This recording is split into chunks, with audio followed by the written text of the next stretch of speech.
Os grandes super-heróis da história são tão amados que fica muito difícil que a gente não veja pelo menos mais de uma história de origem de cada um deles.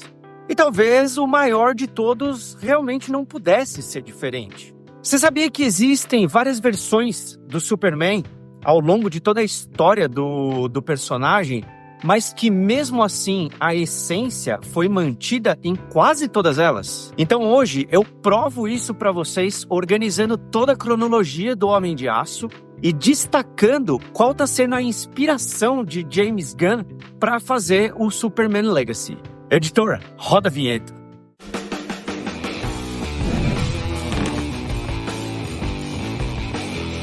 Fala galera, Danco e o Janari, e aí, como é que vocês estão? Tudo em ordem? Tô aqui num ambiente novo, mas ainda não é exatamente o ambiente do canal, beleza? Por enquanto a gente tá num improvisozinho aqui e logo eu prometo para vocês que a gente traz o cenário novo do jeitinho como ele tem que ser. Vocês já repararam como as histórias dos nossos super-heróis favoritos mudam de tempos em tempos? Quantas e quantas vezes cada um de nós aqui já viu histórias diferentes do Homem-Aranha, por exemplo, e a famosa frase, com grandes poderes, grandes responsabilidades. Ou então, quem não se lembra de um jovem de aproximadamente 8 anos de idade que tem seu pai baleado por um ladrão num beco ao sair de um anfiteatro. Sua mãe, desesperada e ao ver o marido baleado, tenta o proteger e num movimento também é baleada.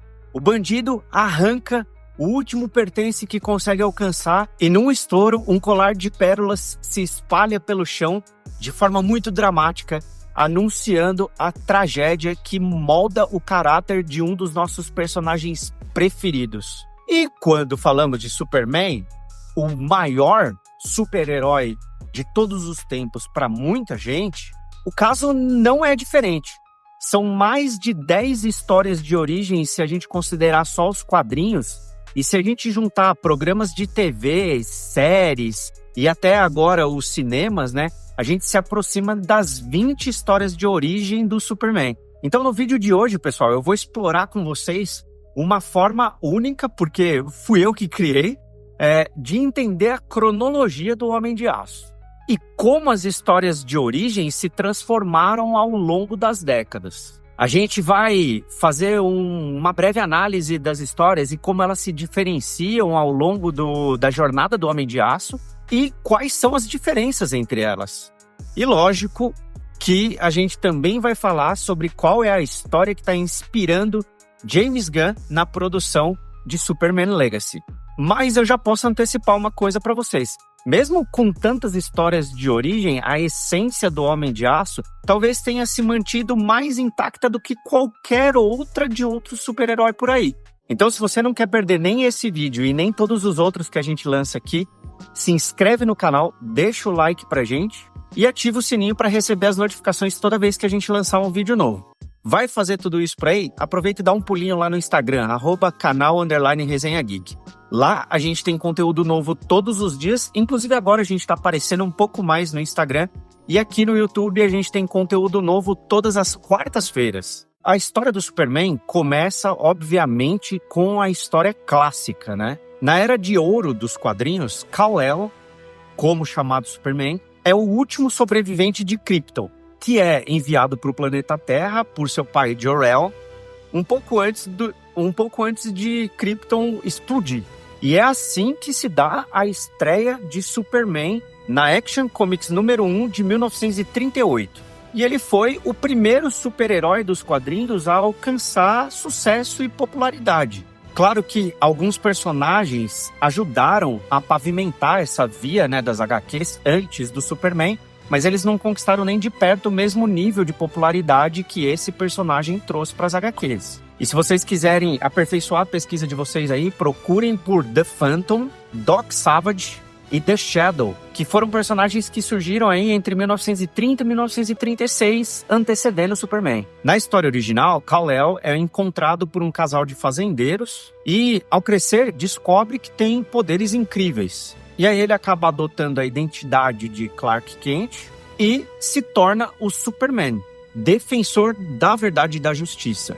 Nessa história, pessoal, o foco está quase que 100% na descoberta e justificativa dos poderes do Superman. Sim, ele é super forte, ele é invulnerável e ele dá saltos, não exatamente voa. E se a gente parar para pensar na imagem do Superman que a gente tem hoje, esse clássico parece até...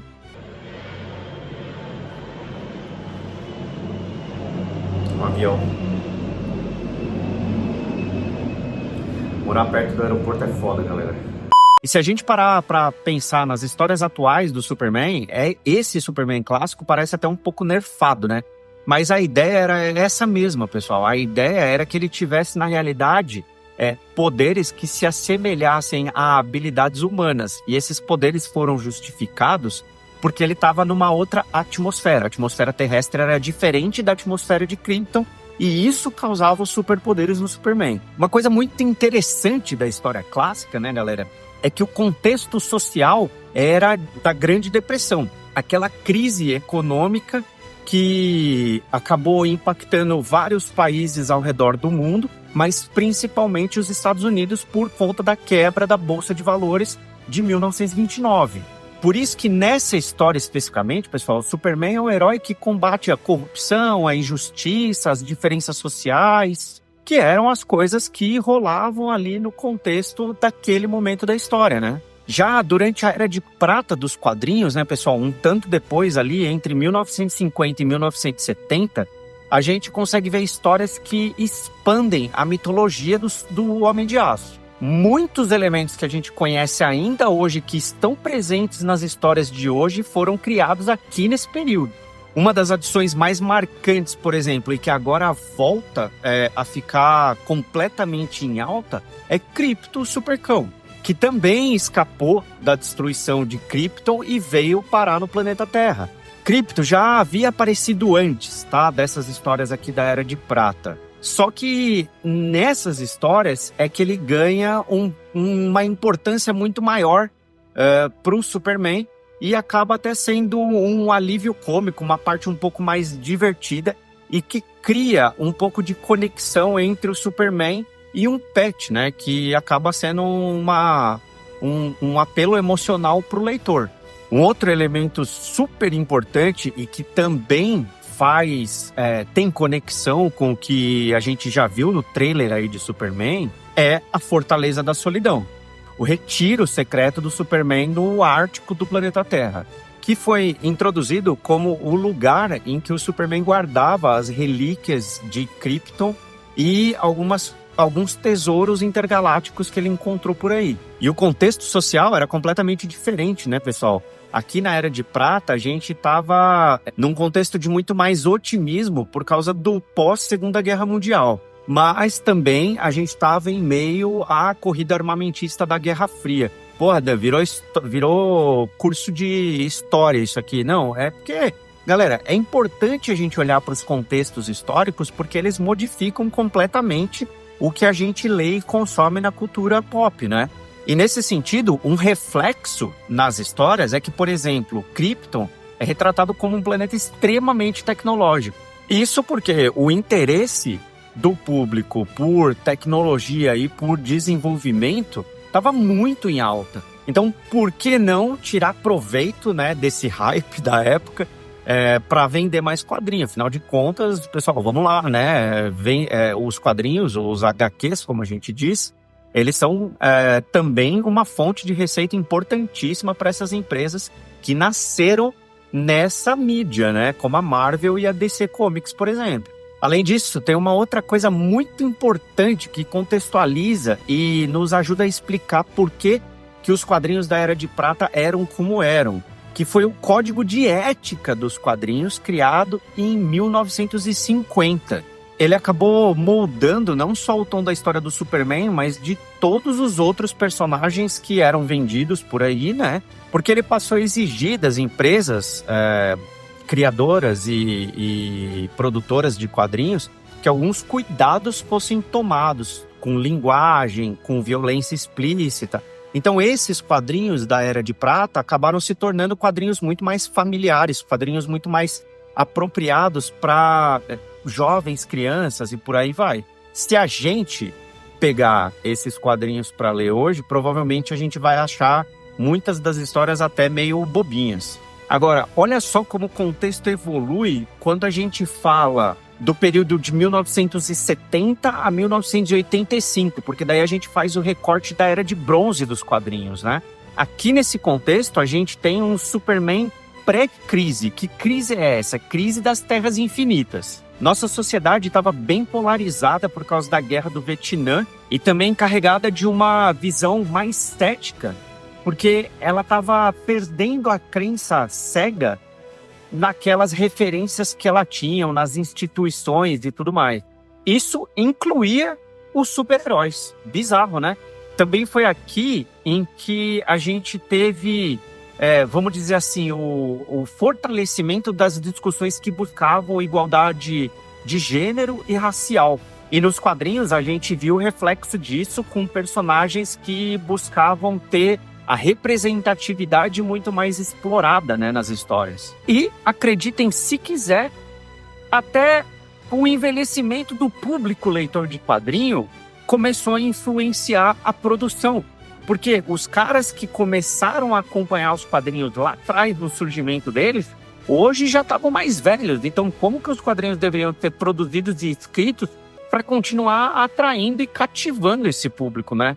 Nesse contexto aqui, as histórias de origem do Superman, elas permanecem bastante parecidas com as histórias da Era de Prata, mas o foco é um pouco diferente porque as histórias exploram mais da humanidade do Superman e as consequências emocionais de ser um alienígena no planeta Terra, um estranho dentre todos os outros. Aqui a gente explora com o impacto emocional de Clark ao crescer em Smallville, sabendo que o seu planeta natal foi destruído. Essa parte especificamente é muito mais explorada nas histórias. E a gente percebe uma influência muito maior, né, no caráter de Clark, vindo dos seus pais adotivos aqui no Brasil, Jonathan e Martha Kent, que nada mais são nos quadrinhos do que a representação da moralidade e da empatia. São eles que trazem esse olhar para o Clark, e é através do Clark que a gente enxerga essas coisas acontecendo na história. Mas eu diria para vocês que uma das histórias mais importantes desse período aqui não é necessariamente uma história que fala sobre origem, mas ela ajuda a expandir muito mais o nosso conhecimento sobre o Homem de Aço. Porque a história que eu recomendo aqui para vocês é o World of Krypton, de 1979, que tem o foco em Krypton, detalhando a sociedade do planeta, suas realizações tecnológicas e culturais e o desastre que levou à destruição do planeta. Isso ajuda a gente a entender e expandir muito mais a mitologia de Superman. E daí o próximo período que merece um destaque aqui é o do pós-crise das Terras Infinitas. A gente pode dizer que isso daí está mais ou menos ali em 1986, tá, pessoal? Eu já falei um pouquinho aqui no canal, né, sobre a crise das infinitas terras. E se você quiser saber um pouquinho mais sobre isso, clica aí no card que o editor vai deixar em algum canto da tela ou então na descrição do vídeo aqui. Tenho certeza que vocês vão curtir também essa nossa resenha. Mas o fato é que Crise nas Infinitas Terras de 85 e 86 acabou rebutando o universo da DC. E é aqui que nasce o icônico Man of Steel, o Homem de Aço. Essa série, pessoal, foi reimaginada, né? Ela foi reinterpretada por John Byrne. E essa nova versão tinha por objetivo modernizar o Homem de Aço, alinhando ele um pouco mais aos novos tempos, né? E tornando ele mais acessível ao público contemporâneo também, eliminando alguns elementos considerados já antiquados naquela época. Bom, agora vocês me desculpem se tiver barulho de chuva, porque começou a cair motoró aqui, tá, galera? Então não vou parar de gravar, não. Ok. Mas só para vocês entenderem um pouco do nível de modernização que Man of Steel trouxe para os quadrinhos, o Superman não é nascido, né? Ninguém dá a luz ao Superman, mas ele é colocado quase como se fosse numa proveta e enviado ao planeta Terra ainda em estágio de embrião. E esse ponto específico da história acaba trazendo um elemento diferente, que é o distanciamento dele de Krypton. Então olha só como as coisas mudam, né? Nas primeiras histórias que eu estava explorando aqui com vocês, ele tinha uma conexão muito forte com Krypton, e isso fazia parte, inclusive, ali do psicológico dele, de crescer no planeta Terra, sabendo que ele era alienígena de um mundo que tinha sido destruído. Aqui não, aqui ele tem um distanciamento dessa terra natal dele. E aqui em Man of Steel, pessoal, tem um outro elemento interessantíssimo também, que é a reinterpretação sobre Lex Luthor, que aqui passa a ser um businessman corrupto, né? E não mais o tradicional cientista louco. Uma outra história bem interessante que ajuda a gente a construir a cronologia do Superman é Origem Secreta, escrita por Geoff Johns e desenhada por Gary Frank. Aqui, uma nova atualização é feita, só que dessa vez, alguns elementos clássicos são resgatados e modernizados. Então, a modernização aqui é um pouco diferente do tom no qual veio o Homem de Aço. Origens Secretas é amplamente inspirado nos filmes clássicos. E a arte de Gary Frank reflete completamente isso, porque aqui o Superman é muito inspirado na aparência de Christopher Reeve. Eterno Superman, mesmo para mim que não nasci acompanhando ali o trabalho do Christopher, mas eu assisti, fiz grandes pesquisas sobre o Superman e adoro a trilogia do Christopher Reeve, tá? Para mim ele é o Superman definitivo para si. Mas o interessante, pessoal, é que essa história aqui, né, a Origem Secreta, é considerada por muitos fãs uma das histórias mais emocionantes e bem escritas do personagem. O que me faz refletir sobre a importância das histórias de origens, né, pessoal? Imagine só se a gente não tivesse tido a oportunidade de ver todas as histórias de origens atualizadas nas mídias que a gente está mais acostumado a consumir aqui na nossa sociedade, né? Então, o que eu quero dizer é o seguinte: imagina só, por exemplo, se a gente tivesse consumir lá a história original do Batman para saber qual é a origem do personagem. Talvez esse personagem não fizesse tanto sentido para as pessoas que estão consumindo ele hoje, quanto fez sentido para as pessoas que consumiram ele lá na época que a história foi lançada. Então é super importante para, eu diria, a eternização dos personagens, que essas histórias de origem sejam contadas e recontadas a cada tempos e tempo.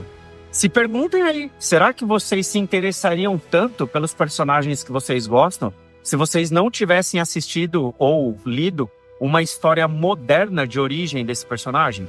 Em 2011, pessoal, surgem os Novos 52. Se a gente parar para pensar, até aqui existiram muitas indas e vindas dos elementos clássicos e um pouco de modernização nas histórias de origem do Superman. Os Novos 52 traz uma versão um pouco mais arrojada, digamos. O personagem foi reimaginado com foco na sua juventude, como um herói mais rebelde, idealista, ainda em busca da sua identidade, assim como um jovem deve ser.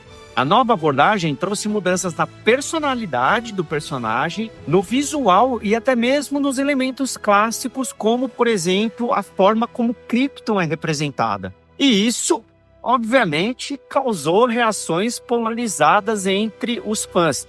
Definitivamente não foi todo mundo que gostou e aprovou os Novos 52, mas ela é uma obra, sim, que representa uma parte importante da cronologia do Superman. E eu até acho que a DC entendeu esse feedback do público, né? Ou esse mini cancelamento que rolou ali na época, porque durante a história o personagem foi evoluindo e chegando um pouco mais próximo do Superman que a gente conhece. E essa polarização acaba trazendo a gente até 2016, no renascimento da DC, que voltou a buscar as bases mais clássicas das suas histórias, dando pequenos toques de modernidade em cada um dos seus personagens. Ela tinha como objetivo, com o Superman, resgatar principalmente as sensações de otimismo e heroísmo que esse personagem é tão capaz de despertar em nós. Um pouquinho antes disso, lá no final dos Novos 52, Jonathan Kent é introduzido na história, o filho de Clark Kent e Lois Lane, como parte da história de Superman Convergence, de 2015. O renascimento da DC trouxe a restauração da relação entre Clark e Lois, fazendo com que Jonathan se tornasse um herói importante da nova geração, ganhando um peso maior. Isso abre portas, pessoal, para que o próprio Superman fosse retratado de maneira mais humana, porque ele pode ser colocado num contexto familiar e ser reconhecido por isso por pessoas comuns que estão lá lendo os quadrinhos. E Jonathan é, na verdade, uma representação do legado do Superman. Ao mesmo tempo que ele é, sim, uma versão mais moderna do personagem e prepara o terreno para que a gente continue vivendo as histórias do Superman, ele ainda é capaz de trazer os elementos clássicos como memórias. Então, é uma ferramenta de diálogo com o leitor muito importante. Só que agora, pessoal, eu quero voltar um pouquinho no tempo com vocês, mais precisamente lá para 1998, e citar a história que está sendo a grande inspiração de James Gunn, de acordo com ele próprio, para Superman Legacy, que é As Quatro Estações. Ela é uma minissérie de 4 volumes que foi escrita por Jeff Lloyd e ilustrada por Tim Sale. Embora ela não seja considerada uma história de origem canônica, ou seja, ela não é considerada parte da cronologia direta do Homem de Aço, a história se destaca por uma abordagem profundamente emocional e pessoal sobre a juventude de Clark Kent e o seu caminho, obviamente, para se tornar o Superman, né?